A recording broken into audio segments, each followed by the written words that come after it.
In 2013, I decided to meet my enemies.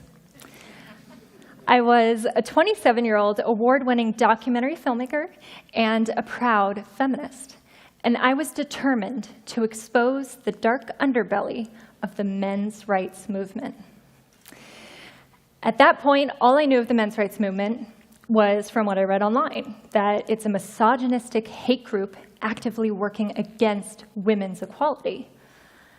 While the vast majority of my previous work was about women's issues, I directed documentaries about reproductive rights, single motherhood, and the need for more girls to get into STEM education. So when I learned that no one had ever documented the men's rights movement in a film before, I saw it as an opportunity to continue fighting for women's equality by exposing those preventing it. So for 1 year, I traveled North America, meeting the leaders and followers of the men's rights movement.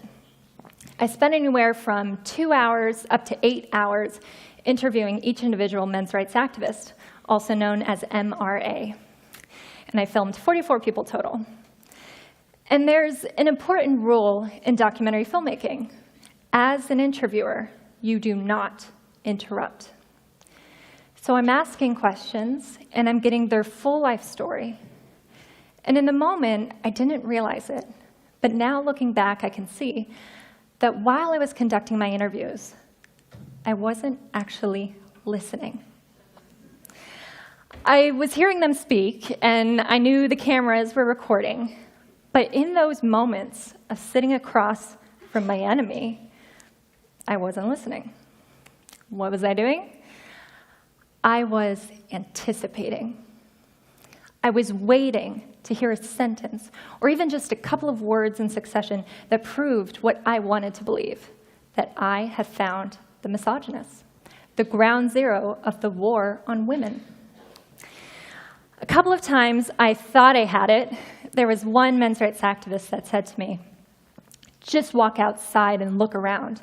Everything you see was built by a man." Ooh, his statement felt anti-women. I felt my jaw clench, but I sat quietly, as a documentarian should, while removing all the space between my upper and lower molars. After my year of filming, I was reviewing the 100 hours of footage I had gathered, replaying and transcribing it, which, believe me when I say, no one will ever listen to you more than someone who transcribes your words. You should write that down. So I was typing out every word meticulously, and through that process, I began to realize that my initial knee-jerk reactions to certain statements weren't really warranted, and my feeling offended didn't hold up to intense scrutiny.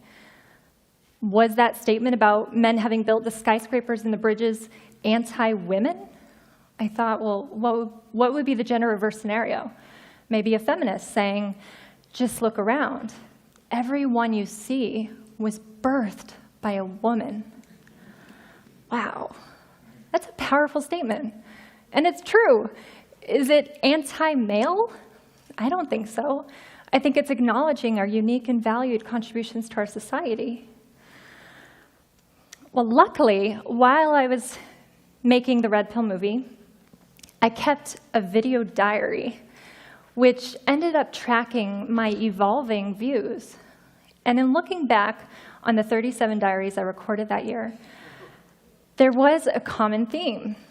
I would often hear an innocent and valid point that a men's rights activist would make, but in my head, I would add on to their statement a sexist or anti-woman spin, assuming that's what they wanted to say but didn't. So here are two examples of how that would go. A men's rights activist, an MRA, would say to me, "There are over 2,000 domestic violence shelters for women in the United States, but only one for men. Yet multiple reputable studies show that men are just as likely to be abused." I would hear them say, "We don't need 2,000 shelters for women. They're all lying about being abused. It's all a scam."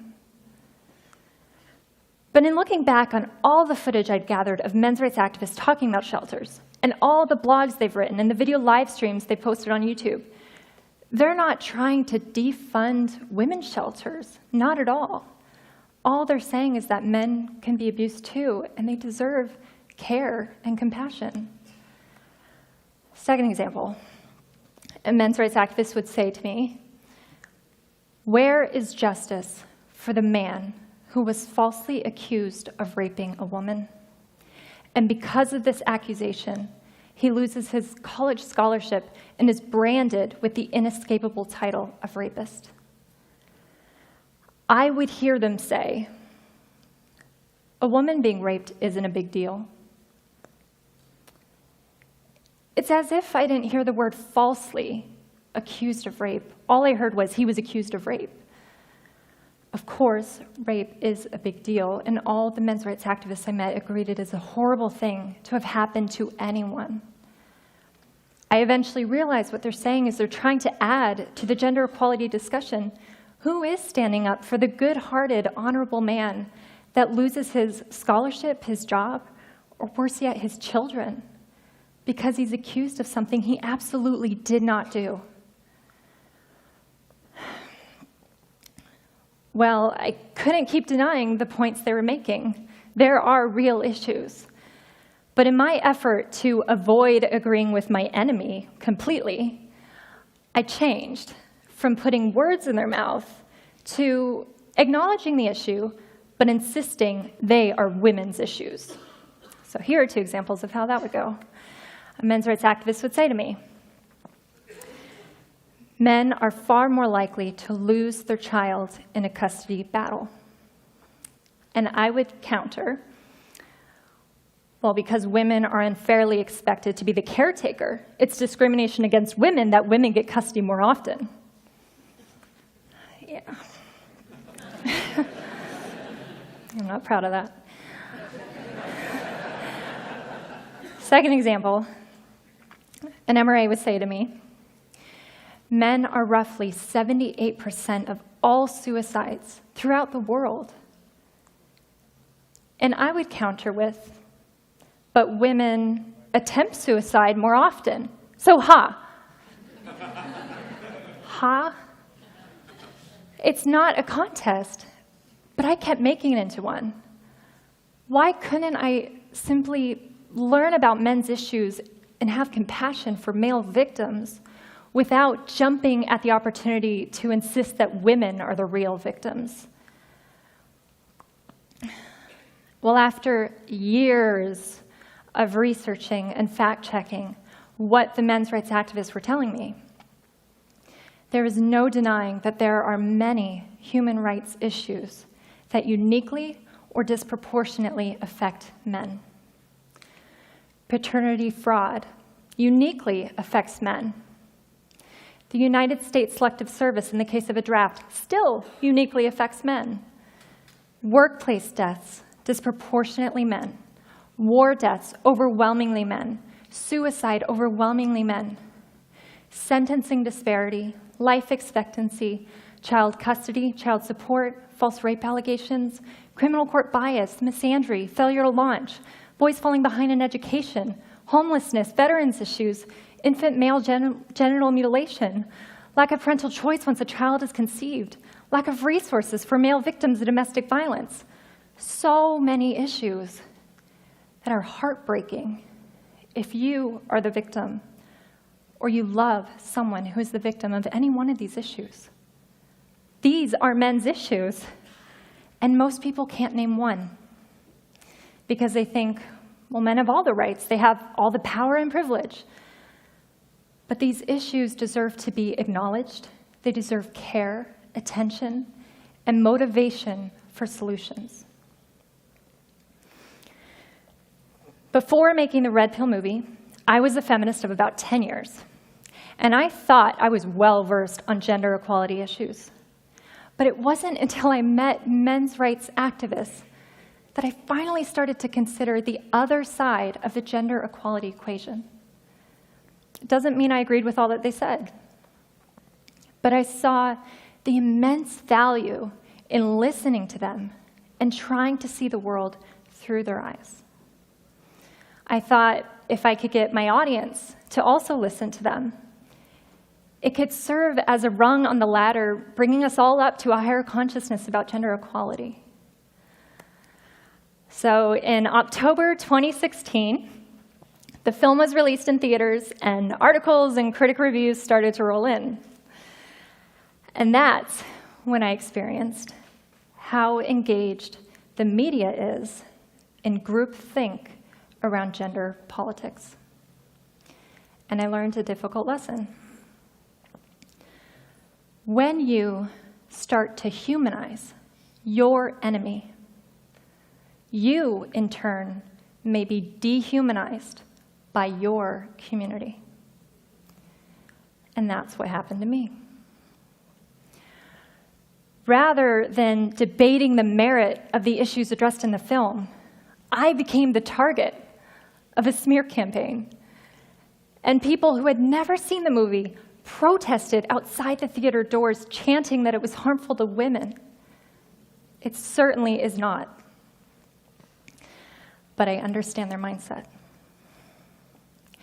If I never made this movie and I heard that there was a documentary screening about men's rights activists that didn't show them as monsters, I too would have protested the screenings or at least signed the petitions to ban the film, because I was told that they were my enemy.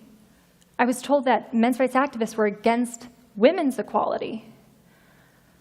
But all the men's rights activists I met support women's rights and are simply asking the question, why doesn't our society care about men's rights?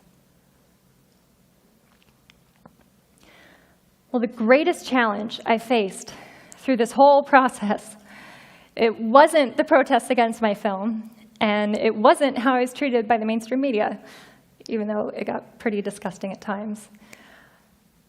The greatest challenge I faced was peeling back the layers of my own bias. It turns out I did meet my enemy while filming. It was my ego saying that I was right and they were subhuman. It's no secret now that I no longer call myself a feminist, but I must clarify, I am not anti-feminist, and I am not a men's rights activist. I still support women's rights, and I now care about men's rights as well. However, I believe if we want to honestly discuss gender equality, we need to invite all voices to the table. Yet this is not what is happening. Men's groups are continually vilified, falsely referred to as hate groups, and their voices are systematically silenced.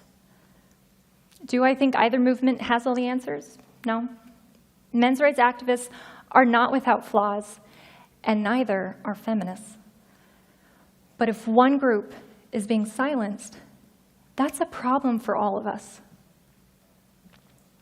If I could give advice to anyone in our society at large, we have to stop expecting to be offended, and we have to start truly, openly, and sincerely listening. That will lead to a greater understanding of ourselves and others, having compassion for one another, working together towards solutions, because we all are in this together. And once we do that, we can finally heal from the inside out. But it has to start with listening. Thank you for listening.